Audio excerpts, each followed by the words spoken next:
Hello, hello, and welcome back to Key Lights here on Princeton Community Television. I'm Misha. I'm Rachel. And here with us today we have Kathie Maguire Morolda, who is the owner of the Cranbury Station Gallery here in Princeton. So, to start, how long have you been owner of this gallery? Well, I've been owner of Cranbury Station Galleries for 40 years. Here on Palmer Square, 28 years. Almost 28 years now. Wow. Yes. So you mentioned galleries, plural. So there's another location? Yes, and that's why it's called Cranbury Station Gallery. Out in Cranbury Station, which is a hamlet. It's on the borderline of Cranbury and Monroe Township, and there really is a station there. So, and my original gallery is in, and it still is, in an old renovated blacksmith shop. Ooh. And so when did you start owning the galleries? I was about 40 years ago. Yeah, because I did start from a spare bedroom in my home, and for about 4 years, and then with the idea that my husband and I would get the barn, the blacksmith shop renovated, and that's what we did do. That took a while, and that was about 40 years ago when we actually, oh no, I guess it was about 35 years ago when we actually moved into the actual gallery there. So what prompted the idea to own a gallery? Well, I have been, I'm a painter, and I've always loved to paint for many years, but I had actually I worked, believe it or not, for the Central Intelligence Agency in Washington in the art department, but that's where I worked out of school. But I always took painting classes, and I wanted to open up a gallery. And then the reality hit me of the starving artist kind of a ordeal of doing that. And I had a friend in Washington who owned a frame shop, and he convinced me, or at least advised me, that the framing would be the bread and butter and of the business. And so I actually went 10 years without ever showing any of my own work. I started as the custom framing, and I love framing. We do everything. We cut the molding, we cut the glass, we cut the mats, so everything is done out at Cranbury Station. And I really fell in love with the framing idea of the art. And then I was very fortunate because I purchased other art through a distributor, and he approached me one day because he saw some of my pieces. What actually happened was I worked with decorators, and I had a couple of artists that I worked with, and there was a deadline. The lady needed her art, and the artist wasn't in the mood to finish it. So I finally said, I can do this. So I painted the picture for the lady. She loved it, and then I said, well, I guess I should start painting. So that Apple Arts was the name of the publisher. They offered me a deal. So I was very fortunate because I was already 10 years in the business, and they published my first edition of miniatures. So that worked out nicely for me. So, and then since then I've been printing my own, and selling originals. But I still love the framing end. I like the custom framing. So why specifically paint as a medium? Why not like pastels or just sketches? Well, I actually do it all. I do love pastels. I love all aspects of art. I love watercolor. That's really my favorite. And then, but I do paint oils too. It's just not my favorite. It takes. I like the idea of the pigment versus water, the different techniques that you can get. That's the most relaxing for me, the watercolor. And what prompted you to open a second gallery? Well, there was a very well-known frame shop here on the square that was closing down. And so we started to get some business from Princeton, and people needed a framer. So that's what said this might be the right time. So that's when I came down and I looked around, and I always wanted to be on Palmer Square. That's where I ended up. So with framing, does someone come to you with an idea, or do they just say, I want this framed, like I need help? Like what color, how big should like the border be around it? Well, that's an interesting question, because I always say we have there's three different clients. And yes, some people come in, they know exactly what they want. They know that this piece is going over a certain cabinet at home, so they know the molding they want, they know the color tones.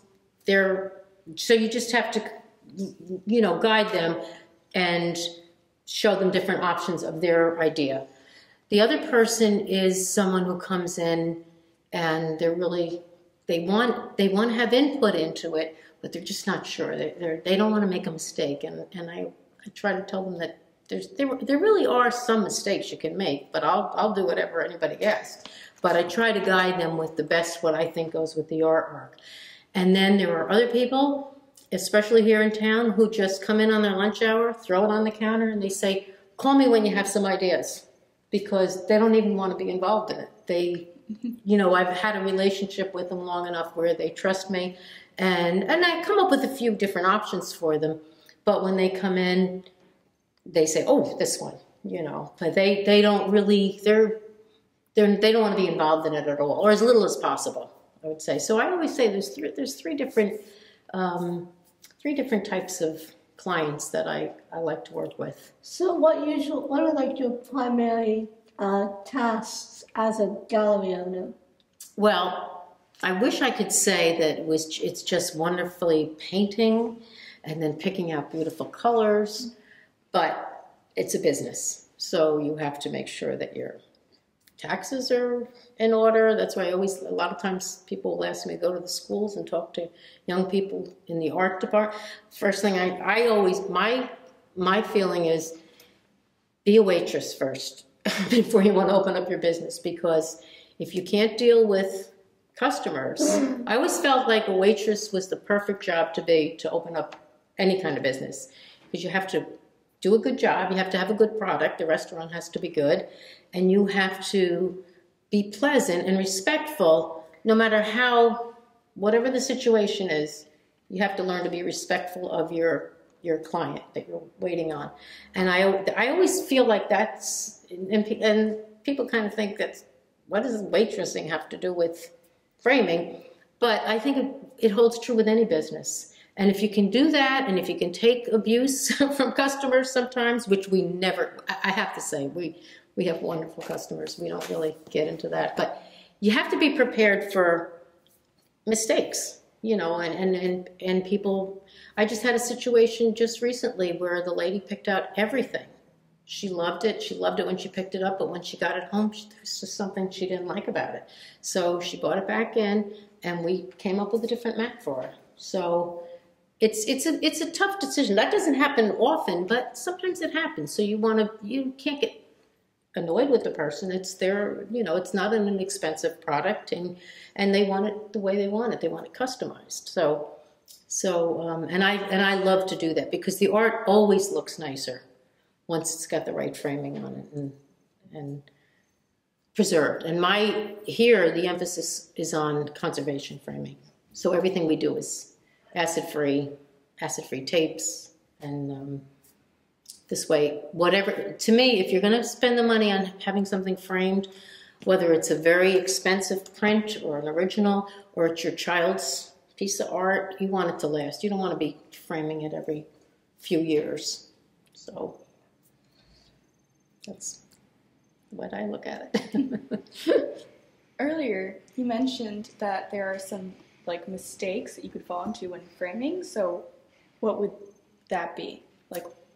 The biggest mistake and it doesn't happen anymore, but early on, was you really have to know math, especially when you're doing multiple openings. You have to be able to, we just had someone come in with all his business cards he was retiring, but he saved every business card. It was really cool. And he saved every business card from all his jobs. Wow. But there were about 30 of them. So, and we had to come up with the measurement, and how much space is going to be between each one. And we've had for many years a computerized mat cutter, which is a big help. But years ago, I used to measure out every little thing, back it up. You have to, if there's 2 mats, you have to know to back up that top mat, and you could get down to the last 30th piece, and you could curve your hand, and you're out of luck. So that to me was like, those were the only mistakes that, other than that, everyone picks out what they really want, pretty much. So we've just relocated to the painting party section of the gallery. So to our audience members who may not know what a painting party is, could you explain how it works? Well, what it is, and it's not, I didn't create this idea, but I always did women watercolor workshops down at the shore for many years. And I knew that there was something very relaxing, almost retreat-like at these workshops when we did them. So when I started to hear about the paint parties, I thought that might be something I'd like to try in the galleries. And that's about 6 years ago now. And it really works. And it is true that if you paint for 45 minutes, that it reduces the stress levels, the cortisol, stress hormone, and you can relax. And it's the interesting thing about that study was that it had nothing to do with whether you ever painted before, if you were a professional, or whether it was your first night sitting here. So I set out right from the beginning to try to differentiate myself, because there's a lot of really good paint parties out there. But I wanted this to be a relaxing painting session. So even though people do bring wine and they can bring their own snacks, whatever, we don't put the emphasis on that. But it's, we try to pick a painting. Well, we have several different types of paint parties. One, like we just had one last night, that's an open house one here on the square. People just come by themselves, or they come with a couple of girlfriends, and it's open to the public. And in that case, I select the painting that we're going to do that night. And we advertise that for, the previous month. And then we also do private parties. And if you have 10 or more people, we can have a private party, and that's not open to the public. And then the person gets to select. On our website, we have all these pictures. So you can select whatever picture it is that you want to do. And then we also do fundraisers, and I'm really proud of the fundraisers because they require so little effort on the group's part, and everyone's so busy now that people just don't have time to go out and raise money. So we go to their venue and we set it up and we clean it up. They don't have to do anything except bring in the people, the organization, their members. And those are really successful. And what I'm really excited about is that now that I have this nice big space here on the square, we can do a lot of fundraisers right here in-house. We don't have to go out, because a lot of times people are stuck with, they want to have the fundraiser, but they really don't want to rent a hall, because then they're taken away from their profits. So we can host it right here now, and that works out very nicely. So how does it work? Like, you just have a painting and everyone goes at it? Well, what we do is we usually have the painting. Like last night we did, I forget where it is, but the one over there. And I show them the painting, and they've seen it because it was on the advertising for it.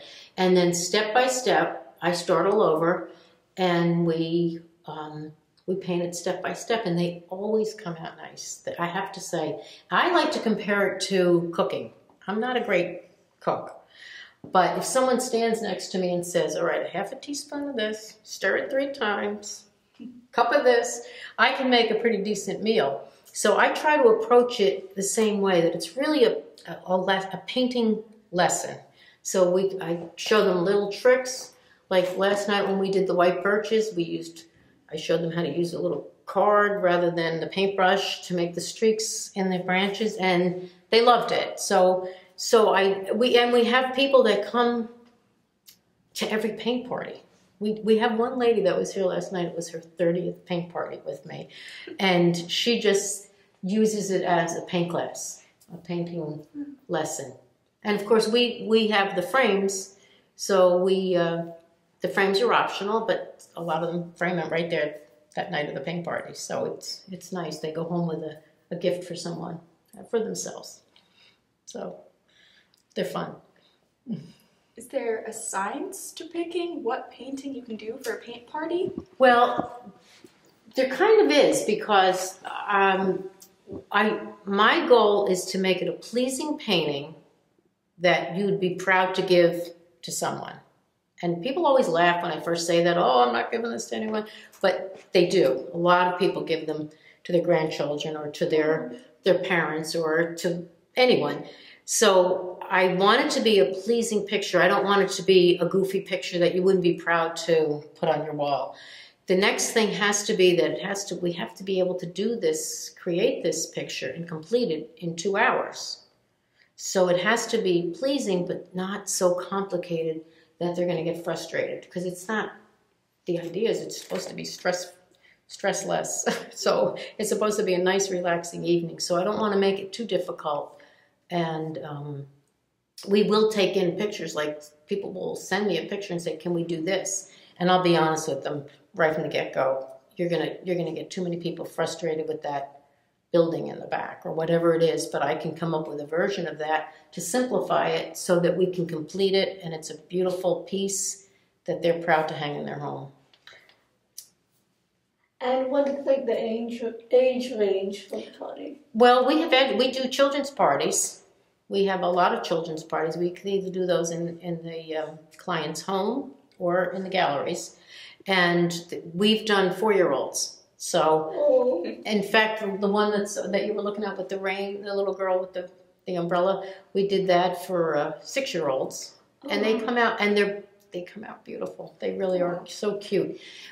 For the evening ones, we have no problem with someone, many times people will bring a 12-year-old with them, but we do tell them ahead of time that there could very well be wine here. So, that's their call. But mostly in the evenings, it's mostly adults. But we have had birthday parties, lots of bachelorette parties, which they seem to be popular now because, especially here, they come in, we have the paint party first, and then they all go to the tap room or one of the local restaurants. So it's kind of nice. It's nice for them to be together for the evening. But we don't have an age limit at all. Has there ever been a time at one of the open painting parties where people have met each other through it, or people have discovered that they have this amazing talent at painting that they didn't know about? Yes, I mean, and I think that one of the things I'm proudest of is, and I almost feel like it's a little bit like a kindergarten class when I start. I don't mean to talk to people, but I make everyone introduce themselves first. Because I always think, if you came to this paint party by yourself, and many, many people come by themselves, there's a certain personality there. They want a night out. They're not afraid to come by themselves. So there's always been this kind of nice link that they all seem to have something in common. So the next thing you know, they're talking. And usually I have it set up on a long table, not separated, because I don't like people to be at one table and then at the other table, so that they can crisscross talk. And it always seems I see people exchanging emails, and they do. And many people have come to several. So they know each other just from coming to the paint parties. And I know that for a fact that a few of them have gone out together after. It is we do have quite a few men, but for whatever reason, it's mostly women. So we solve the problems of the world sometimes when we're sitting here. But it's nice. It's very nice. That's great. Do you have a particular painting that you like to teach the most? Do you have a favorite? I don't. We try to do them seasonally. So right now we're doing a lot of winter scenes. So by the time we get to the beach scenes and the flowers, I always feel, oh, I love this one. This is one of my favorites. But I feel the same way when I do one of the winter scenes when it's that time. So, but I don't really have a favorite now. How does the inspiration strike? Do you just do most of your ideas come through people suggesting them, or do you just think to yourself, oh, I have an idea, let me paint this? A lot of them come from paintings that I've done myself, like even my own paintings, like I might have a photograph of a field, so I try to do it from that. Sometimes a greeting card. I can look at a greeting card and think, now if I change this, this would be a good simple picture to do. Because I always break things down to shapes, and I always say, paint what you see and not what you think you see. So if it's a house, think of it as rectangles, triangles. Don't think of it as trying to, paint a house. So once you break it down like that, it seems to be so much simpler to create something that you're pleased with. So there's no real science to it, but if I see something that I know, it's a curse, because I can be driving down the road and I'll see something and think, that would be a good, easy, I take a picture of it.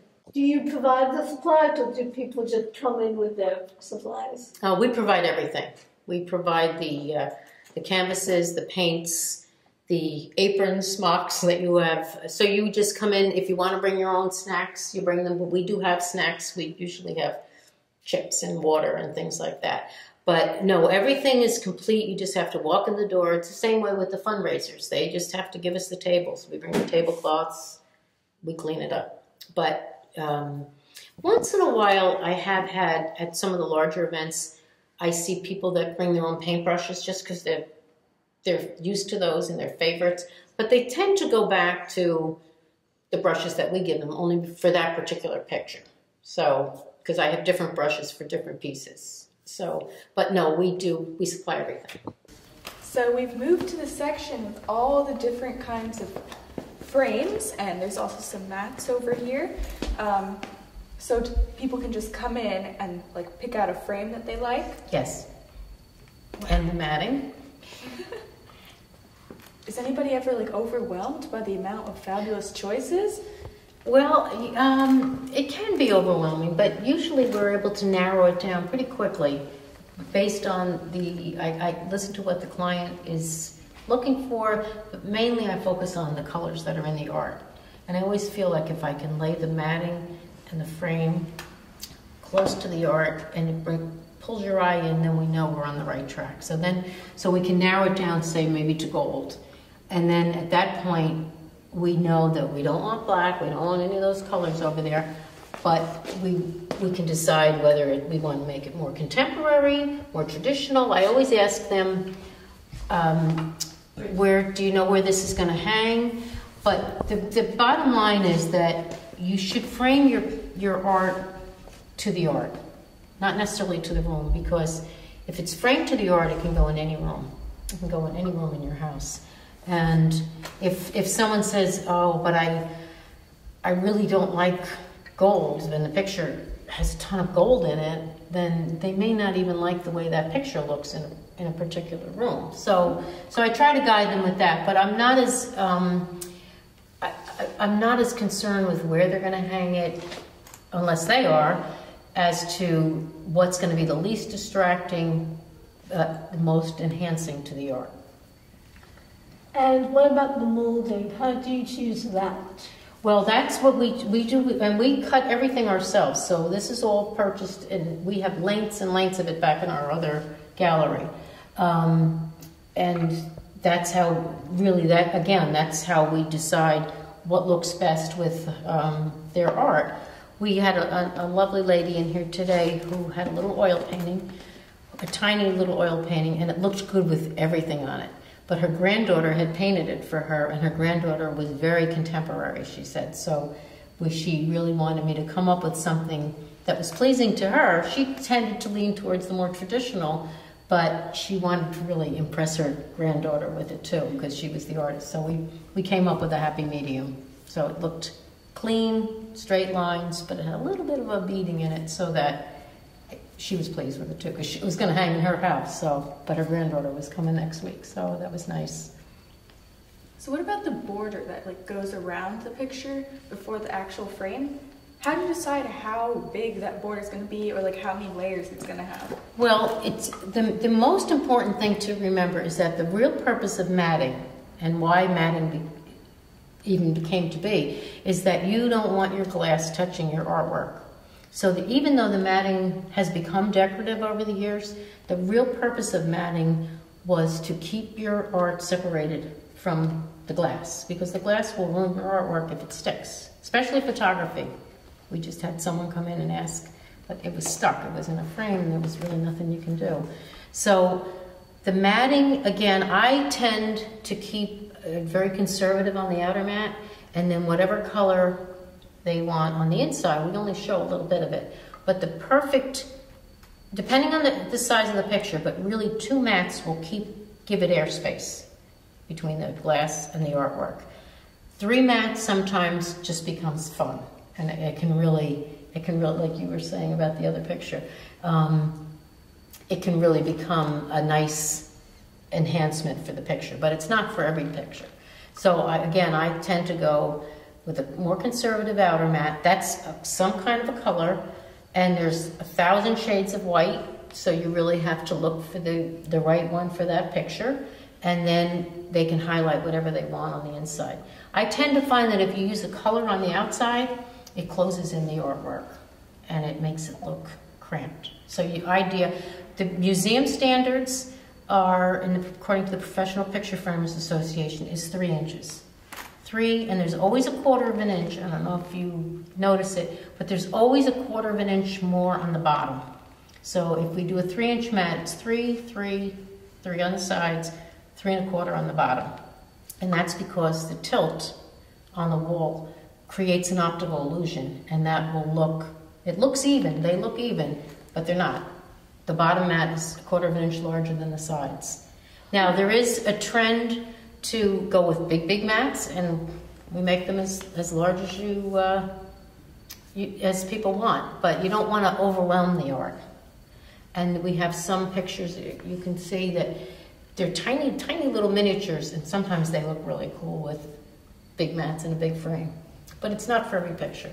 So is there like a difference between framing a pastel or a photo or a painting? Well, an oil painting you don't need any glass on, so because that needs airspace all the time.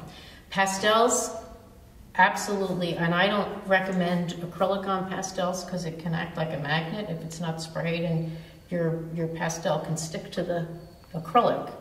But you really need to keep, if the 2 mats are not enough, then we put another spacer in, because the pastels, especially oil pastels, will stick right to the glass. So you have to be very careful. But no art should be directly under glass, unless it's a poster or something that you can replace. But glass is a problem for art.